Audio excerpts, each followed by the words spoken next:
Assalamualaikum warahmatullahi wabarakatuh. Nama saya Ilham Eriza. Saya Rahmat Nurhuda. Saya William Marcel. Kami dari kelompok 7 shift 2 hari Senin ingin memberikan tutorial registrasi mata kuliah mahasiswa menggunakan software Power Designer. Baiklah, kita mulai saja. Yang pertama membuat diagram konteks data. Kita klik create model. Di sini ada beberapa kategori. Kita pilih data flow diagram. Kita klik OK. Berikut merupakan tampilan dari Power Designer. Lalu langkah selanjutnya kita definisikan data flow atau objek yang ada.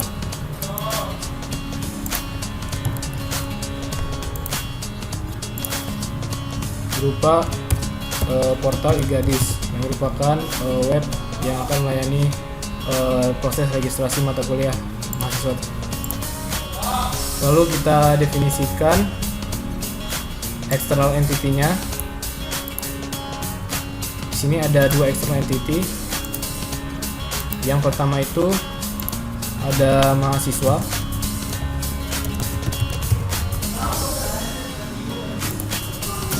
Lalu yang kedua ada dosen wali.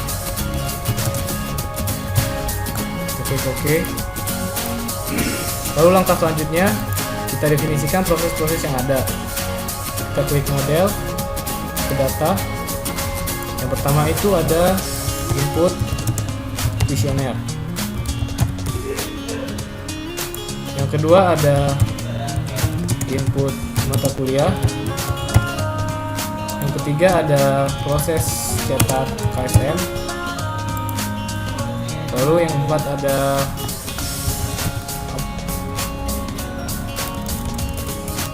permohonan approval, permohonan ACC mahasiswa. Lalu yang terakhir ada approval mata kuliah. Lalu kita klik OK. Sudah terisi, ada 5 aktivitas yang ada. Lalu langkah selanjutnya kita definisikan aktivitas-aktivitas tersebut. Kita klik ke flow atau resource flow. Kita tarik dari mahasiswa pada portal iGadis. Nah, langkah pertama yang dilakukan sebelum melakukan input mata kuliah, mahasiswa harus melakukan input kuesioner. Kita ke properties, data, input kuesioner, klik OK. Nah, di sini belum muncul. Yang akan kita lakukan selanjutnya adalah klik kanan pada garis tersebut. Lalu kita display preference. Nah, pada flow ini kita ganti menjadi data list. Resource flow nya juga kita ganti data list. Kita klik OK. Kita ganti ke all simbol. Kita klik OK. Nah, di sini telah terlihat proses yang ada, yaitu berupa input kuesioner. Lalu langkah selanjutnya kita ulang kembali dengan aktivitas yang lain dari mahasiswa ke portal iGadis. Nah, proses yang terjadi ialah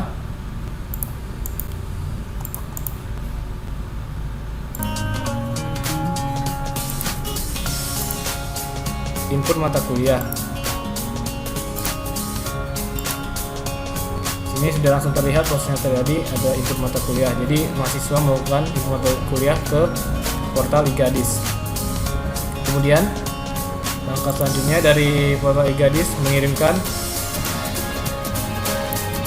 permohonan ACC dari mahasiswa tersebut. Caranya hampir sama, yaitu dengan klik kanan pada garis, kita ke properties, data, add object, dan ini kita ganti menjadi permohonan ACC mahasiswa. Oke. Ya, sudah terlihat permohonan ACC mahasiswa yang dilakukan dari mahasiswa melalui portal iGadis sampai ke dosen. Lalu langkah selanjutnya, langkah keempat dari dosen wali, menuju portal IGADIS. Aktivitas atau proses yang dilakukan ialah profil mata kuliah. Caranya hampir sama. Kita klik kanan pada garis tersebut, properties, data, add object, profil mata kuliah. Kita klik OK. Oke, sudah terlihat aktivitas yang terjadi.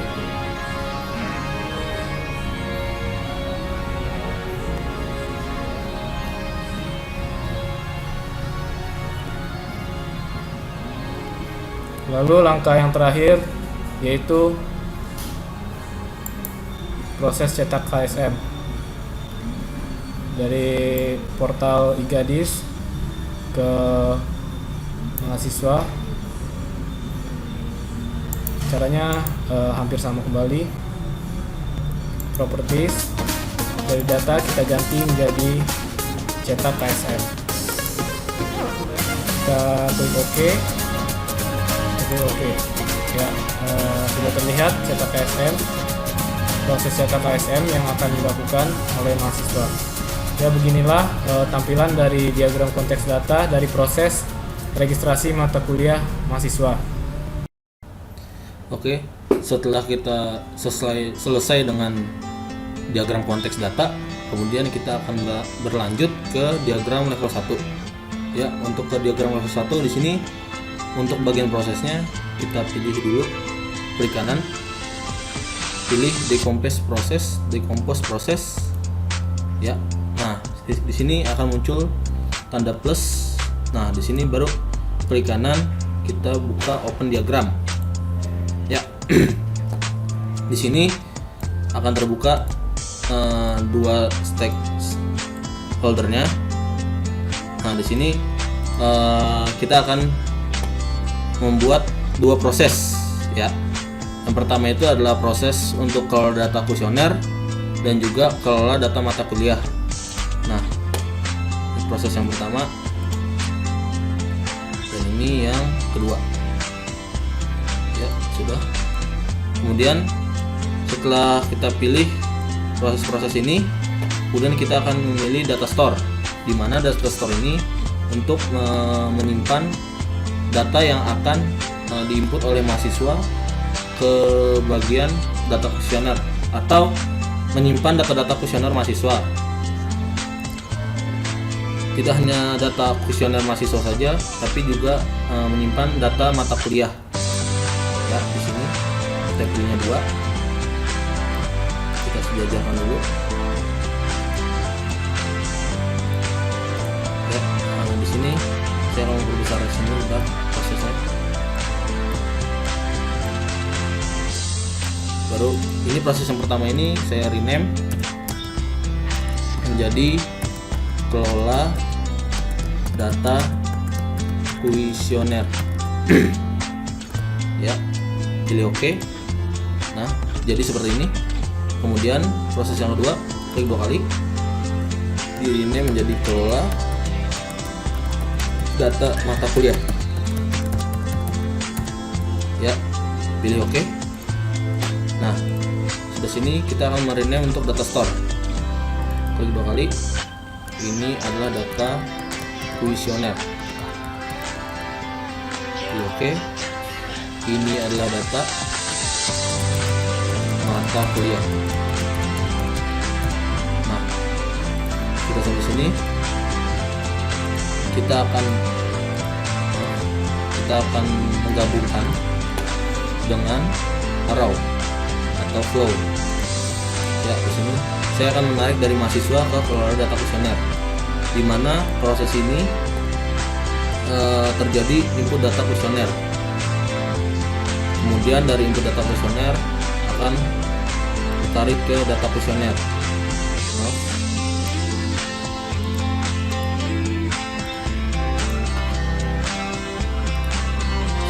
Dulu biar hasilnya. Ya. Nah, sini saya akan masukkan keterangan di flow-nya. Pertama, saya pilih model, kemudian data, Nah, muncul tampilan ini, tabel ini. Nah, ini kita memasukkan input data kuesioner. Nah, ini untuk kejadian pertama, proses pertama, flow pertama. Kita input yang keduanya, yaitu list jawaban kuesioner. Nah, pilih oke. Di sini sebentar sebelum untuk kita membuat data di sini, memasangnya, kita akan melihat dulu display preference. Kita atur dulu untuk flow, kita pilih data list, kemudian resource flow, kita pilih data list juga, kemudian pilih oke. For simbol oke. Nah, baru kita klik 2 kali arah kanannya, kita pilih yang data. Di sini saya pilih add object. Nah, untuk bagian yang ini saya pilih input data kuesioner. Pilih oke, lanjut. Yang ini juga lakukan seperti yang tadi. Add object, input list dan jawaban kuesioner. Oke, juga oke. Ya, seperti ini. Nah, hasilnya seperti ini. Kemudian setelah mahasiswa input data kuesioner, disimpan ke data kuesioner. Lanjut mahasiswa untuk input mata kuliah, mahasiswa dikelola data mata kuliah. Caranya pasang lagi flow, pilih flow di sini, tarik, klik di sini, tarik hingga kelola data mata kuliah. Nah, dari sini kalau data mata kuliah akan menyimpan data ke data mata data storage-nya, data store-nya. Tarik lagi, maaf kurang sejajar, saya hapus dulu.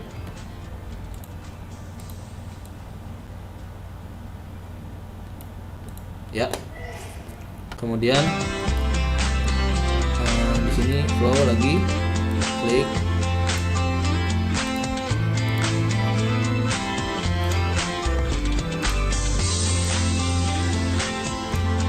Ya, seperti ini. Lanjut. Nah, di sini saya akan masukkan lagi perintahnya, model data. Di sini akan saya masukin data ketiga, yaitu input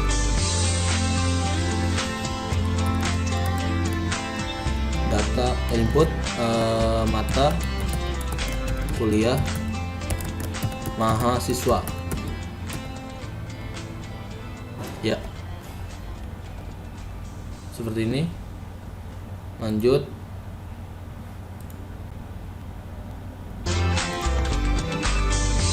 Ya, lanjut ke data keempat. Ini adalah list mata kuliah. Ya, ini saya pilih oke. Kemudian di sini saya klik 2 kali. Data, add object. Nah, di sini saya pilih input mata kuliah mahasiswa. Oke. Nah, muncul. Kemudian untuk sini klik 2 kali. Data, add object, list mata kuliah. Oke, pilih oke. Ya, seperti ini. Nah, sesudah mahasiswa menginput data kuesioner, data mata kuliah mahasiswa, kemudian kalau data mata kuliah ini dari web, dari program e-gadisnya akan mengirimkan data ke dosen wali untuk di-approve data mata kuliah. Nah, sini saya akan pilih lagi flow, tarik garis ke dosen wali. Ya,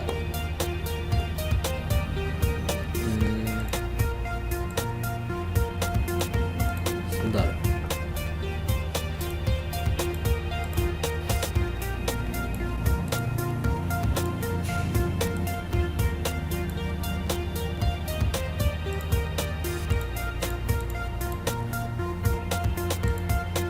Ya, seperti ini. Di sini saya akan masukkan lagi model data. Yang keempat ini adalah data mata kuliah mahasiswa, di mana data mata kuliah ini akan dikirimkan ke dosen. Setelah itu dosen akan mengapprove-nya. Ya, klik 2 kali lagi, data, add object, pilih yang data mata kuliah mahasiswa. Oke, dia oke. Apakah sudah muncul?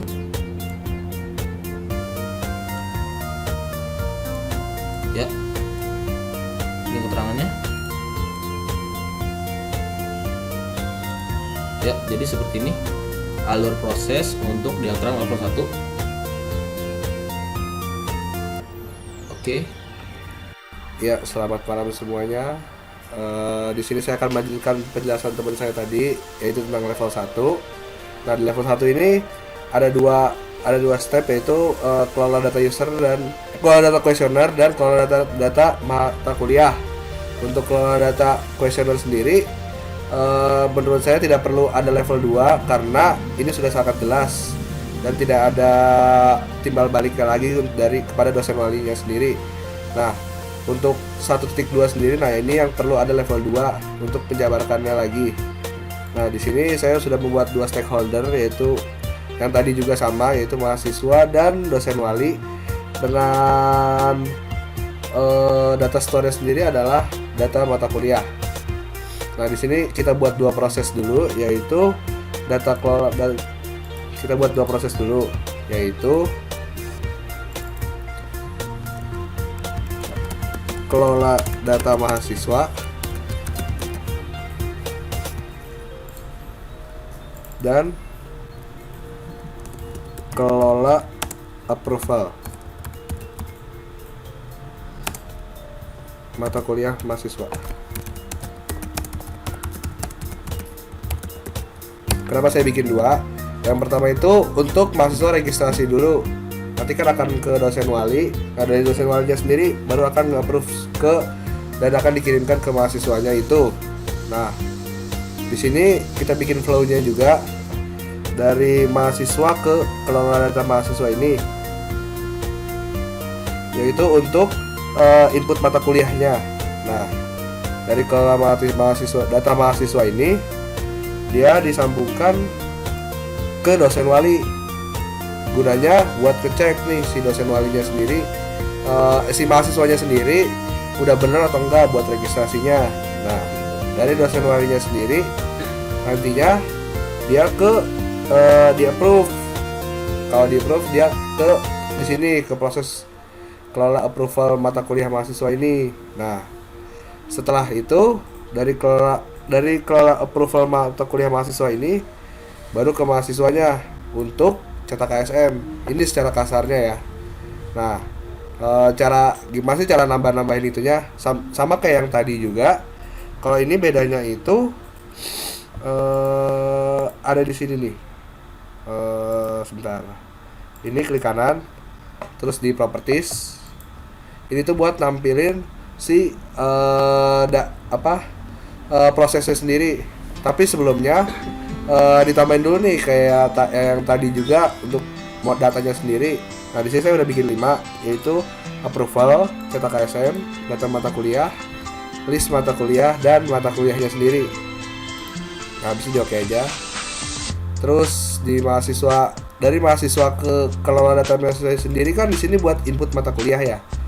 Nah, baru diklik properties, baru diambil yang datanya, di add object, baru dicari data mata kuliah mahasiswa. Nah, data kuliah ini gunanya sendiri buat inputnya sebenarnya ya, buat inputnya. Nah, di oke aja, langsung di oke aja. Nah, prosesnya sendiri di sini akan menjadi mata kuliah, jadi data mata kuliah sendiri. Nah, terus untuk dikelola sendiri, dan proses yang ini di klik kanan di properties lagi, di add object juga. Nah, ini itu keluaran dari mereka, yaitu list mata kuliah. Gunanya apa? Kan si mahasiswa udah input nih. Nah, kan udah ada nama list mata kuliahnya. Nah, baru dimasukin ke situ list mata kuliahnya. Nah, ini digeser dulu ya biar kelihatan rapi. Nah, sini list mata kuliahnya nih. Kan udah nih list mata kuliahnya ini. Nah, kan udah diterima sama dosen wali. Nah, dari dosen wali ke approval ini baru di ACC. Caranya klik kanan, klik properties kayak tadi lagi, di data di add object lagi. Nah, baru pilih approval permintaan mahasiswa. Ini itu yang udah di approve ya, yang udah di approve dari dosen wali ke mahasiswanya, tapi lewat sini. Nah, di oke aja. Ntar ini muncul seperti ini. Nah, ini dirapiin dulu ya, biar rapi lah. Nah, udah. Nah, ini belum rapi. Udah. Nah, ya. Nah, habis itu kan udah sampai sini nih. Nah, dari kelola approval ini akan disalurkan ke mahasiswa. Ini itu gunanya buat cetak KSM. Kan setelah di approve kan pasti cetak KSM. Nah, caranya sama kayak tadi, cuma namanya itu beda. Jadi ambil ini terus add object. Nah, terus cari nih cetak KSM mahasiswa. Tadi oke. Kita kan jadi oke tuh. Nah, kan udah keluar nih cetak KSM mahasiswa. Nah, sebenarnya gunanya ini buat apa? Biar tahu gitu. Ini proses dari si kelola data mata kuliah ini. Nah, terus ini kan masih dianggurin nih data mata kuliah ini. Nah, ini di sini dibikin flow dari data mata kuliah ini ke kedua prosesnya.